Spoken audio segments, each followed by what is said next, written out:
Last but not least, okay, credit analysis, context and opportunity cost. So the last section that we're going to go through today is also, it's related to a question that I got asked by a student, because I recently updated one of my courses and I included a chapter on credit analysis. And my student just wanted an idea of how to do a credit paper, or if you're in private equity or principal investments, how to do an investment thesis. What's the best format of it? And I'm going to give you some tips. Okay. When you're analyzing financials, start vertically. So let's look at this income statement. Okay, this is taken from a fictitious example in my mining finance course. You have this copper mine, and you can scan it vertically to see what the material items are. So it's making $2.7 billion of revenue in copper. Okay, you can immediately scan that to see gold as a fraction of that. Maybe gold is what? Oh, it's a seventh of that. Okay, whatever that works out to be in decimal numbers. So you can immediately see that a bulk of the revenue comes from copper, and let's say roughly 13% comes from gold and 87% comes from copper. So you have your fixed costs and you have your variable costs, okay? And we can see that from a materiality standpoint, especially when you get to steady state levels in 2025 onwards, your variable cost for your plant, wow, and your variable cost for your mining are actually material items, okay? As opposed to your fixed cost for your mining and your fixed costs for your plant, which are non-material items. Now, typically when you're doing financial statements analysis, they would have notes to this in the company prospectus or in the annual financial results, and they break down what those variable costs and fixed costs exactly are. So let's just look at this business. So this was your mining fixed costs, and this is your plant fixed costs and your mining variable costs. So you look at this business vertically and you can say, okay, the first thing that I can think of, this is a good thing. The business has low fixed costs. This means that the business has got operational flexibility. And you write down in your paper that fixed costs are a low proportion of total cost of sales. Okay.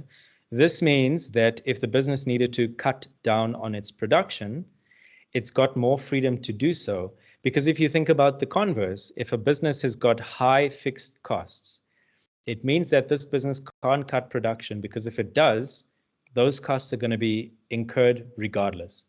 But if you have a business with high variable costs and low fixed costs, it means that when it cuts production, costs are going to go down almost commensurately. Okay, so that's the first thing that you'd just note to self, put that down. High variable costs in relation to fixed costs, good thing. Okay, going back down, going vertically again, you see your operating profit margin, quite high. Okay, in the mining sector, you need these high margins because it's a very capital intensive sector. So it's not amazing, but it's pretty decent. You then see your total general and admin realization costs, not such a material number in the grand scheme of things. So you think to yourself, okay, the numbers that I should pay very close attention to are my variable cost in mining and my variable cost in the plant. I need to really drill deep and understand these line items because they are quite material. Okay. And finishing this, yeah, these taxes and royalties, you can't really do anything about that. Your depreciation expense is what it is. So you already have your material line items that you need to drill deeper. Next, then you move horizontally. What are the trends? Okay, so I just did it here. You can see revenue growth, 6% year on year for the 3 years historically. Now, this is where things start to get a little bit more interesting. Is that a good thing or a bad thing? Okay. In South Africa, inflation is supposed to be between 3 and 6%. So if you put it in that context, maybe this company isn't doing so great. Maybe it's stagnating. Okay. You then have to also drill into what's driving this increase in revenue. Is it driven by an increase in commodity prices, or is it driven by an increase in output? Okay. I can tell you now from the course that this mine has already peaked in production. So these increases in revenue are driven primarily on commodity price increases. So maybe from that standpoint, the revenue growth is flat, actually, in real terms. It's not necessarily growing in real terms. So you're not making any more money in real terms. So once you put it in that context, it changes the picture quite dramatically. Another thing that you can do is you can put it in the context of its competitors. If the competitors in the sector are growing at 10% year on year, then these guys are slacking. They're lagging behind their competitors. Somebody's stealing somebody's lunch. Somebody's taking market share. Okay. If your competitors are growing faster than you, it's only a matter of time before they overtake you and start stealing your lunch. So put it in that context, maybe they're not doing that well. However, if we swap it around and we say that no, their competitors are actually doing the same, okay, changes the view. If their competitors are doing worse, changes the view completely. So the number one point I'm going to drive home here is don't just state the trend. Okay, very important. When you're doing your credit or your investment paper, don't just say 6% year-on-year growth in revenue. What does it mean? Okay, what are the competitors doing? What is the industry doing? Okay, so you always have to put it, the word here, put it in context. Very important. So that's the first tip there when we're moving horizontally. You can also look at these operating profit margins. They seem to be getting better with time. Okay.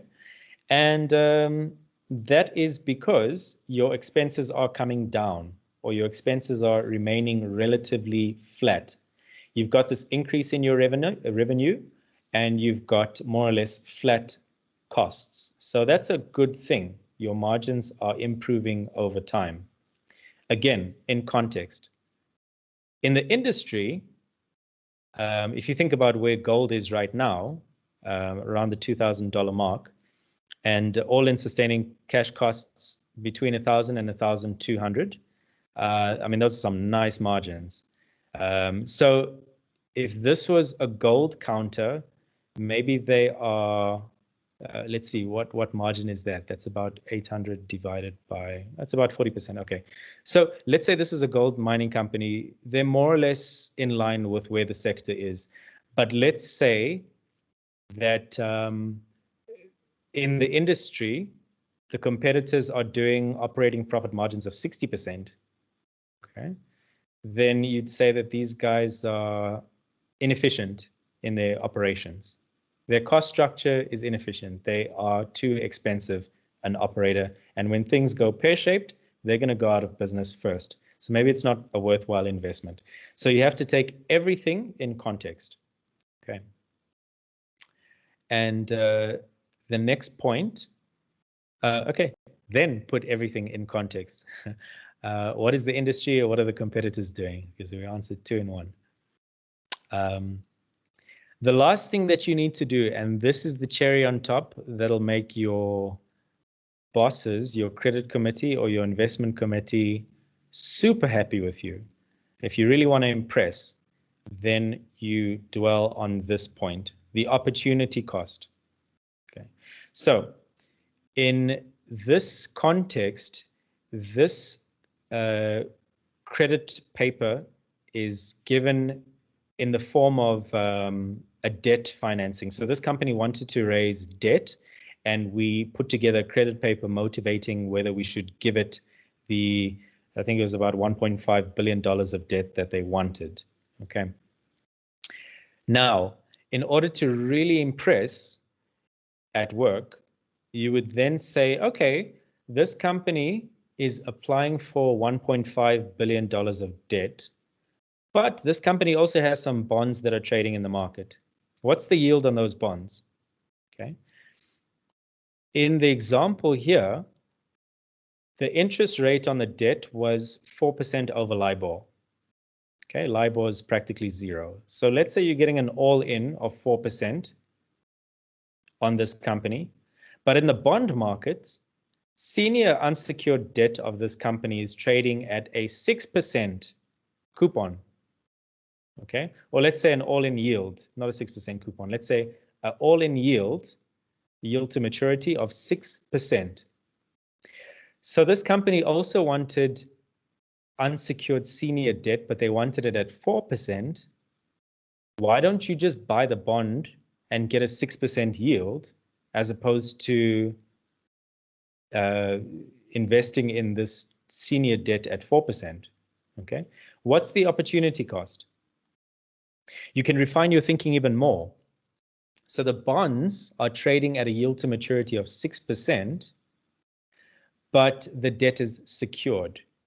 Okay, so I think the value of that security package is worthwhile. So I think the opportunity cost of not investing in the bonds are unsecured, but investing in the debt is secured. The opportunity cost is I give up 2% yield. However, I also give up a security package. So in that context, you can then put the cherry on top of your investment paper to say, I think we should, or your credit paper to say, I think we should participate in the debt and not in the bonds, because the value of that security package presents us with the best deal possible in lending to the company. You could even then say, we ran the models, we ran the bond ratings, and if the bonds were to be secured, they would be trading at a yield of 3.5%, but we're coming in at 4% on this debt. So we're actually scooping an extra 50 basis points there. So we're actually doing ourselves a favor by being in the debt and not being in the bond. Okay, so this point, if you can get this right, what are some alternative financial instruments issued by the same company or alternative instruments in the market? So gold is the hot topic, and I'll probably do a webinar just on the gold market because everybody's saying invest in gold. Why? Because, as you know, the Fed is printing cash on a daily basis, and the Fed revises its inflation calculation. So inflation is not at 2%. If you use the same measure that they used in the 70s and 80s, it's not at 2%. It's significantly higher than that, maybe at 10% level. So the real value of your dollar is going down dramatically with time. But if you were to invest in gold, you can't print more gold. Okay, you can't manipulate it by printing it. So gold is seen as a very safe store of value. So you can either invest, and I left this question in the LinkedIn group. I didn't get any responses. The group is still small. But if you join the group, please comment. This will be the topic of a subsequent webinar as to whether you believe it's best to invest in gold, physical gold as an exchange traded fund or ETF. So it's paper gold. The company issuing the ETF doesn't actually own the physical gold. They just have some sort of a financial instrument that is linked to gold. Okay, or maybe they do have the gold, but they've borrowed gold from somebody and they have to give it back. So when you buy the ETF, you don't actually own the physical gold. You're just chasing the yield of gold over time. So you can either invest in physical gold, you can invest in gold ETFs, or you can invest in mining companies that mine gold. And there's some nuances with all three. So that is your opportunity cost there. So we can do like a mock investment thesis in the next webinar. And please, I encourage you, join the LinkedIn group, leave some of your comments. I'd like to see what you think. And then I will collate some of the most interesting voices in the industry that are saying you should own ETFs. No, you should own physical gold. No, you should own gold companies. So that just answers this last question, the opportunity cost. Okay, so that's the cherry on top.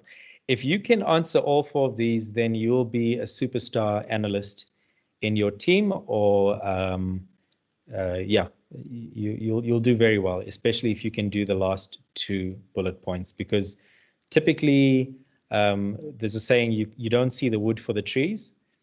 And especially when I was starting out in my career, I was just really concerned with getting the numbers right. But as I got more experience, then you take a bird's eye view, especially if now somebody else is crunching the numbers for you. Then you can take a more bird's eye view, and you can see trends, and you can see context. So I highly recommend these 4 tips if you are a credit analyst or investment analyst.